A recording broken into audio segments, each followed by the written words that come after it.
Hello everyone, nice to meet you. My name is Gabe the Green, and I am an alcoholic. And I am here to try this commentary thing out for the first time, or at least for the first time that didn't involve raiding someone else's fridge. I don't know how often I'll actually do this, but honestly, this video kind of bugged me enough that I figured, meh, why not give it a go? The video in question is this one, Top 10 Pokemon That Changed the Game by Dobbs. Though by the time you are done watching the video, I wouldn't be surprised if you forgot that was what the actual title was, but we'll get to that. Alright, then with introductions out of the way, it's time for the coolest commentator to make his debut.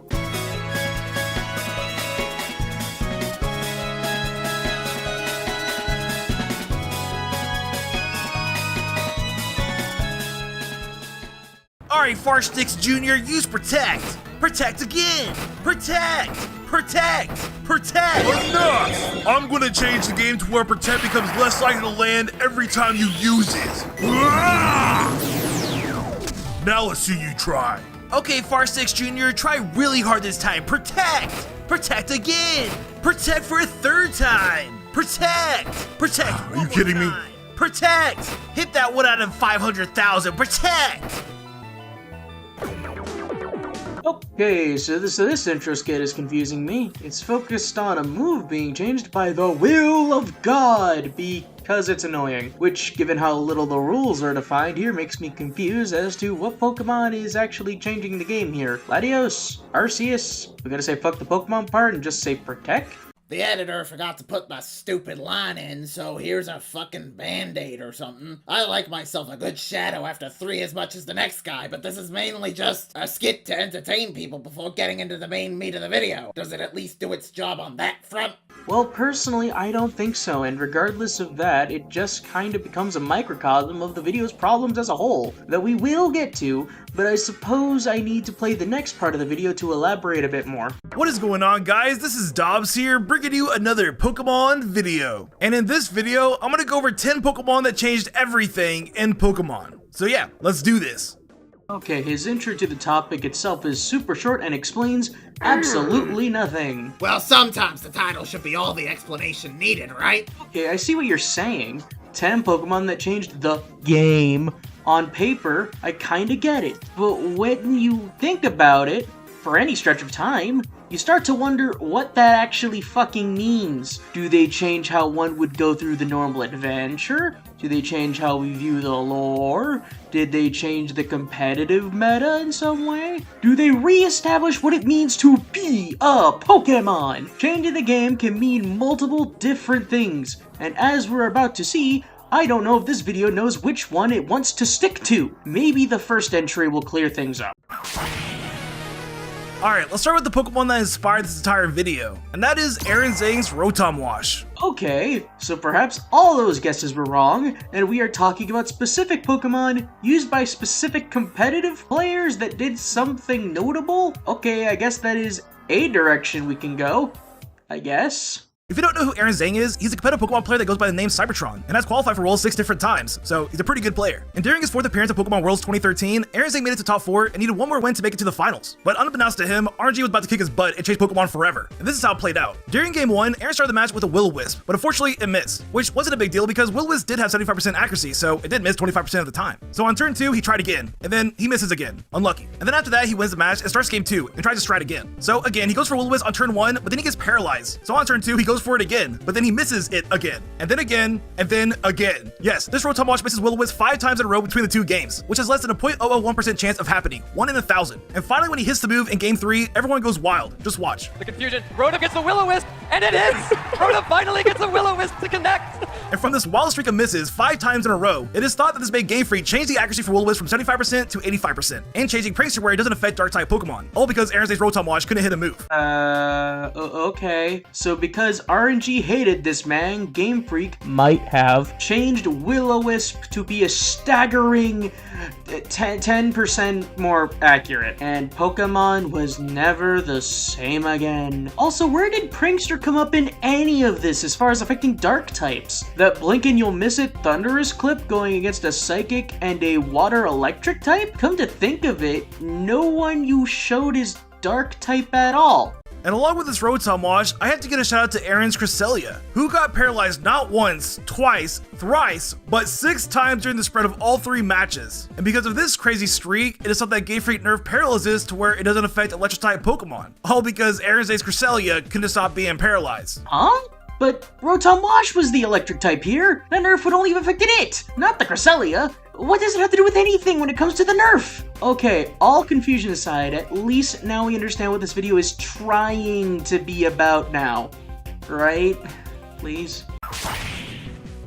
Alright, next up we have Acerole's Mimikyu from the anime. Excuse me, what? How did we get to the anime suddenly? And this Pokemon single-handedly changed everything we thought we knew about Ghost-type Pokemon. And here's how. If you didn't know, Mimikins is a ghost of a Ghost-type Pokemon. Yeah, you heard that right. The reason why it looks kind of weird is not because it's a shiny Pokemon, but because it's a ghost of a possible ghost. And I say a possible ghost if the theory that Mimikyu is a deceased Pichu holds up. And just looking at all the evidence, they have to be. You know you can just hatch a Mimikyu, right? Unless I missed the secret cutscene where I sacrifice a Pichu in the Cathedral of Shadows to get the egg, that kind of means no, there isn't much ground of saying Mimikyus are dead Pichus. Also, how does this stuff change the game? But the fact that Mimikins is a ghost of a deceased Ghost-type Pokemon really changed everything that we thought we knew about Ghost-type Pokemon. Because the theory has always been that Ghost-type Pokemon are spirits of deceased beings. It has? So far as I heard from the games, there was only ever one deceased Pokemon around, and that bitch was a ground type. I know the Dex says stuff about it, but that's not much of a reliable source of, well, anything really. Also, how does this change the games? Like, just one of the most recent Ghost-type Pokemon, Bramblin, is said to be a spirit that was unable to move on to the afterlife. And you can quite literally see the spirit of whatever it once was in the middle of his body, its dead grass body. But with Mimikins existing, this debunks all the theories and makes Ghost-type Pokemon even more confusing. Like, you see this? This is us right now when it comes to Ghost-type Pokemon. And this is me trying to figure out what this fucking video is doing.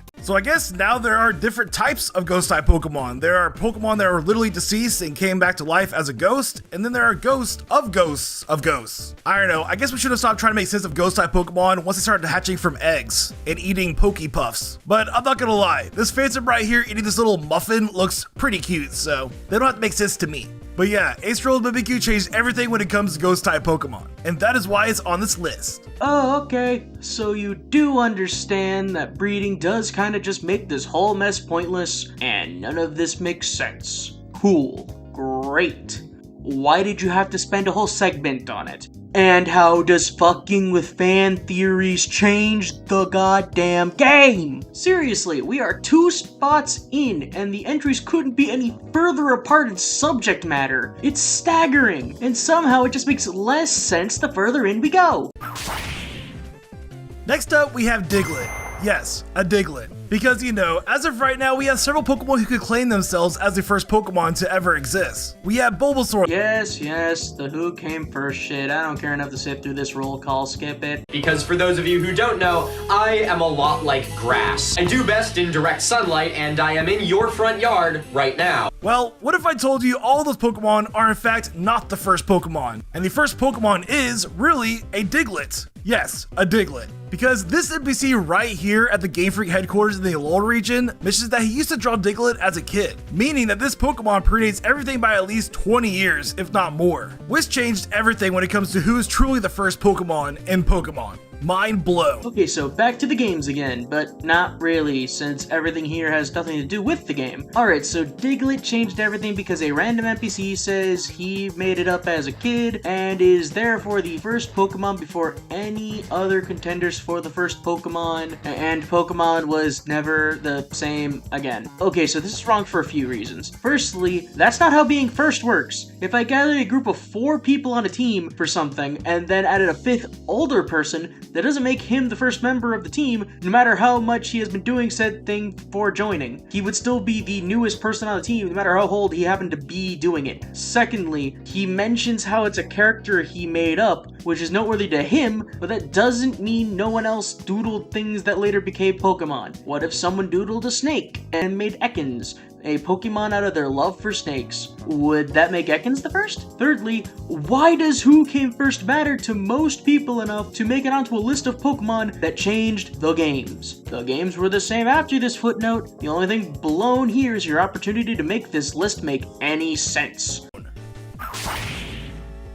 Next up, we have Shiny Zigzagoon, and I know, I've covered this one in the past, but it was too good to leave out in this video topic. It really did change the game. I mean, unless you have a personal thing about it, nothing is stopping you from covering something more than once, so there's no need to justify it. You can never really assume that your audience has seen every video you've ever made, so an entry being repeated between videos a couple times ain't that terrible, if it's necessary for the topic at least.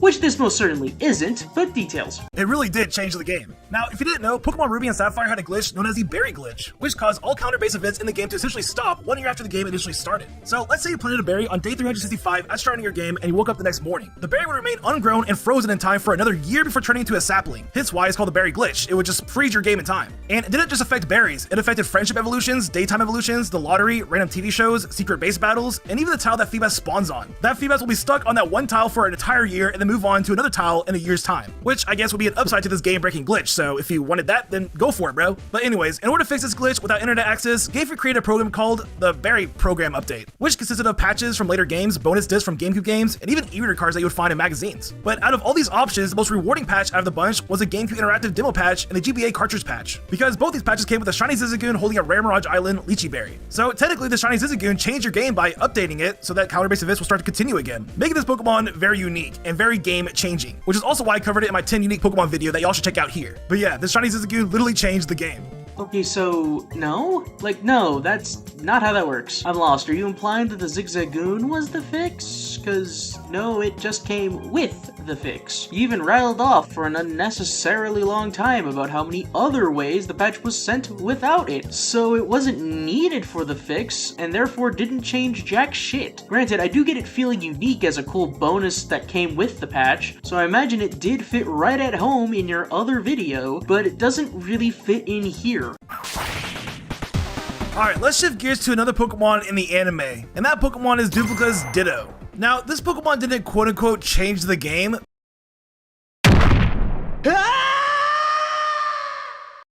Okay, so first off, none of these have changed fuck all of anything. Secondly, if you are making this video and have to stretch this far, not even halfway in, to the point where even you can hardly justify it to yourself, rewrite or do a different topic. Thirdly, we are back at the anime again. Seriously. Okay, there's really nothing this entry could contain that wouldn't just be me repeating what I said earlier. So fuck it, I just can't with this entry. Suck my shiny, soft-served shithole, you stupid scrub. I'm moving on. Jeez, all this talk about Cloud is making me blush.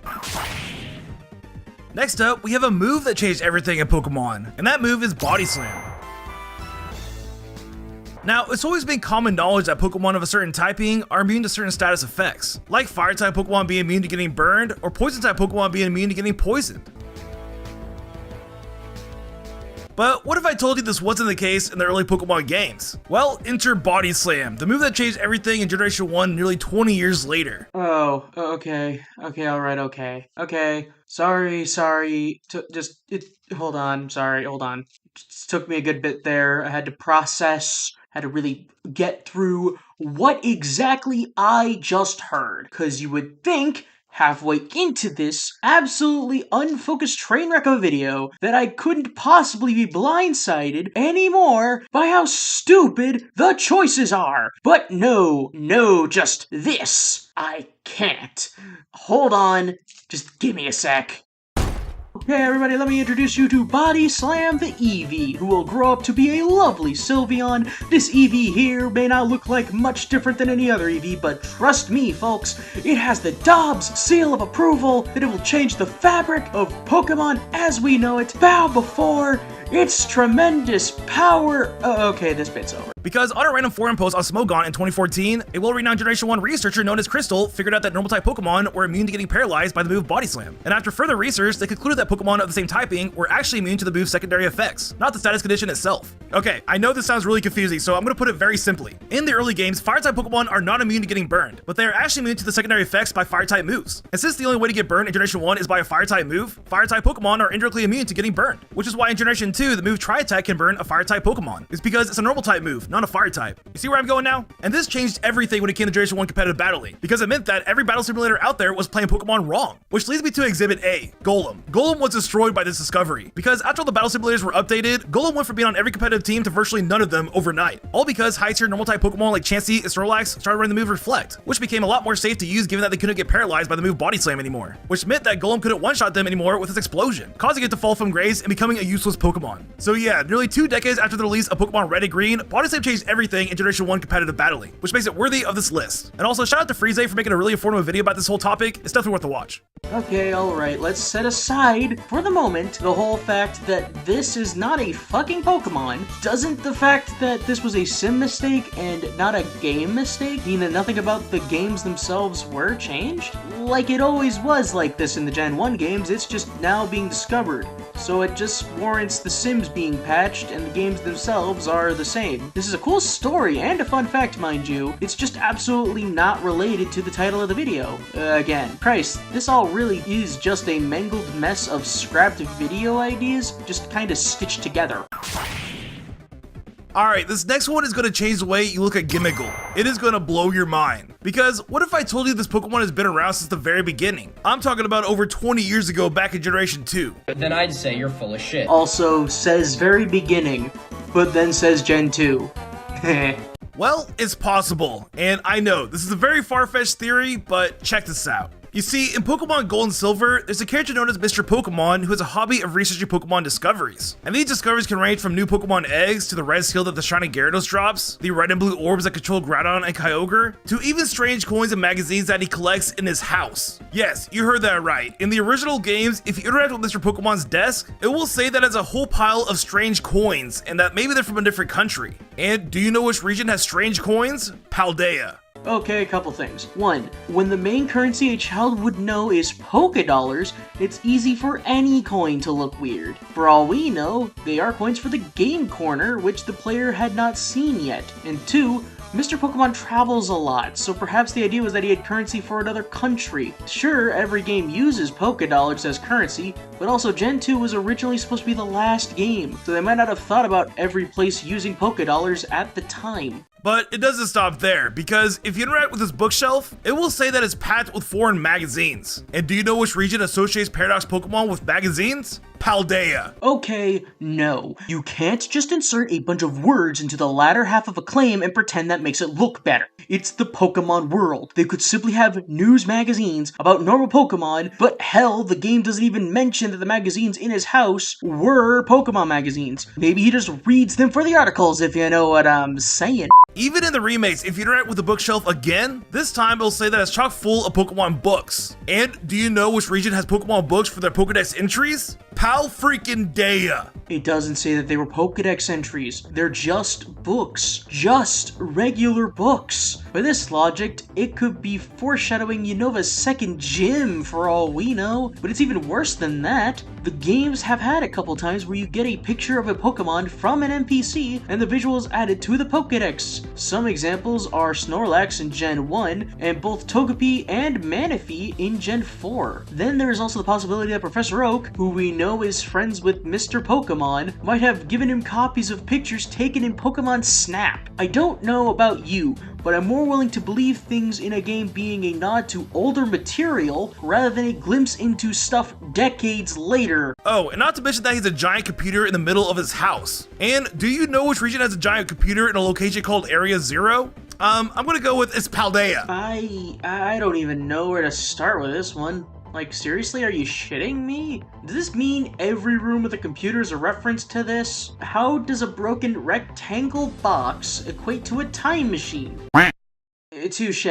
Gimmiggle has been played since the beginning of Pokemon, and Mr. Pokemon himself has something to do with it. I don't know what he's up to, but he's connected to Paldea in so many ways. And this changed everything with Gimmiggle with its roots in the lore of Pokemon. It really makes me wonder if there are strange coins in every single Pokemon game just scattered around in hidden places. I mean, you could always find some strange coins sitting around in the slot machines of some game. We need to start a campaign and just start looking everywhere for these strange coins. Let me know in the comments down below or tweet me if you find any. This is a game changer.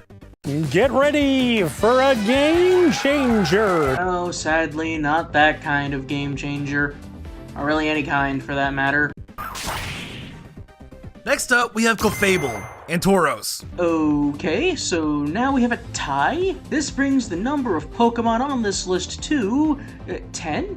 Oh, right, okay. So you screwed up by putting a move on here, which brought the number down to 9, so you fixed it by fucking up again and putting an extra one here, making 10. Two wrongs don't usually make a right, but honestly, this has been such a fucked up, tortured mess that at this point, I'm honestly impressed we got here. And these two Pokemon changed everything when it comes to Pokemon Red speedrunning. And I know, you're probably saying right now, Dobbs, you talked about it time and time again how Nidoking is the best Pokemon to use in Red speedruns, since it has access to Horn Drill and Earthquake and fast moves like Thrash. Well, it's not. Nidoking is not the best Pokemon for Red speedrunning. Well, if you're a robot, that is. Yeah, let me explain. It turns out that Clefable is a monster, because in the task speedrun for Pokemon Red, which is a tool-assisted speedrun, Clefable can literally manipulate its metronome to do anything it wants. Okay, so we are back to gameplay stuff again, but now it's once again in a vastly different direction. Task records of Pokemon Red. Honestly, it's just kind of tiring trying to follow every direction this video has gone in and trying to understand it. Maybe that was the plan all along. If we keep moving on to radically different things, no one will think about the previous thing long enough to figure out that it's bullshit? Next up, we have the Pokemon Ranger Heatran, a very niche Pokemon that changed the game in competitive battling. And I'm going to give credit to Wolfie for this Pokemon because I had no idea this existed until I watched his YouTube short. Okay, so we finally are talking about a Pokemon that might have actually done something to the games and whose influence might actually extend to future games by existing, maybe, and it only took... Well, actually, the closest thing so far to a Pokemon actually changing Pokemon, like the games, in any measurable way, was the first entry by buffing a move by a staggering 10% accuracy, maybe, but we can't be certain. The rest are simply Pokemon, or a fucking move, simply existing and it doing nothing or shaping fan theory slightly, in specific places that care about them in some way. So if this Pokemon does literally anything, it becomes the best entry on the list by default. Now, if you didn't know, back in the day, Pokemon Ranger Guardian Science has special online missions on the RangerNet, and these missions had exclusive Pokemon that you could transfer to the mainline games. It had Pokemon like Deoxys the Shaman who really weren't that special whatsoever. Oi, don't diss the hedge, baby. It is adorable, and we do not tolerate slander of any kind about it in this household. But then it had Pokemon like Manaphy and Heatran, with Manaphy being one of the rare shiny Pokemon that you can get in any Pokemon game, and this Heatran, a Pokemon with the move Eruption. And guess which one changed the game more? It was the Heatran with the move Eruption, a Pokemon that should already know this move that lives in a volcano. Yeah, it turns out that Heatran with the move Eruption is pretty game-breaking, because when paired with the item choice specs, this Heatran went on to be one of the strongest special attackers in the metagame. Eruption could one-shot bulky Pokemon like Zapdos, or even two-shot Pokemon like Blizzy or Latios at the same time. Oh, and it could also melt the rocks in the background of Pokemon X and Y if that mattered. I just thought that was pretty cool. You better whip a paper before you die. And as Wolfie mentioned in his short, this random Heatran was on the 2nd and 3rd place teams at Pokemon Worlds 2013, proving how powerful it really was. So yeah, this little innocent event Pokemon from a random spin-off game went on to change everything in the competitive battling scene, and even Pokemon Worlds. Yeah, who would have known? Okay, so it changed the game by getting Eruption, which was so amazing that it lost Worlds. And Pokemon was never the same again. And finally, for the last Pokemon, we have Whismur, who changed everything for me personally in Pokemon. Oh, okay, so we're ending on a very personal note. Given all the random directions, I guess ending on a personal story you have with a Pokemon near and dear to you could be pretty sweet. And want to know how? The moment that I learned that it had a butthole. Oh no. That is when Pokemon changed everything for me. That is when I realized that we crossed the line and entered a new era of Pokemon with buttholes. Because after Whismur, Gayfrey does it again with Bonsley. Okay, nope, I'm not sitting through any more of this. Do I need to say anything here? This feels like a joke entry because the guy didn't know how to, well, I was gonna say he didn't know how to end the video, but given the shit we saw, I don't know if he had much of a grasp on starting one or any of the middle shit either. Holy fuck, I feel like this video just goes everywhere except where the title said it would. I said earlier that this felt like a stitched together parts of an idea of videos that maybe sort of could have been their own thing, and I do stand by that. Entries 10, 5, and 2 could be in videos about times competitive Pokemon got suddenly changed. 9, 8, and 6 could have been about times fan theories had to be altered. 7 was already in another video, like you said, so on and so forth. You could argue that they shouldn't crack a top 10 list of those things, but regardless, they would at least fit the topic. I will say your presentation and editing are all good though. Nothing much to complain about there. My only problems are solely the writing focus because it was super unfocused. If you ended up making those separate videos and talking about these things again in them, even though I would already know what they were because you had talked about them here, I could see myself enjoying those videos. Anyway, that about wraps things up here. Thank you for tolerating me for as long as you have. I'd also like to give a special thanks to Viable PT for editing this video, as well as everyone who helped me look over this script. This has been a mistake, and I'll see you next time.